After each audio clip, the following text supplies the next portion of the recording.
ang pangangailangan mo, kaya ikay sa madalas kumakapit para mapagamot kang karamdaman mo na almoranas sa gilagid. Di porket mukha kang taga-Iraq, pwede ka ng stateside rapper. Kasi kahit sa malayo katitigan, mukha kang suicide bomber.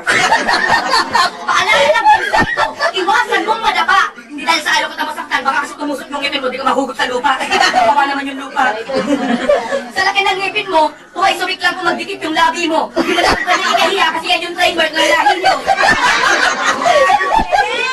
Kaya hindi na pala isipan sa akin kung saan ka nagmula. Isa ka lang ang tigong ngipin, tinubuan ng mukha.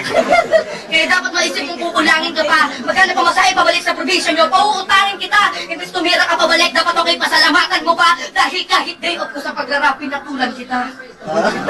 Hindi porket nag-OT, it means magaling ka na. Ang tawag dito may sacrifice. Masaya sila pag mukha kang tanga. Kasi napabilang ka doon sa mga hayong sarap sa Pinas kahit na wala pa sa label. Si J. Skills Caballo, negatibo ko ni, huwag kang tanyag na si Saito ang taong camel.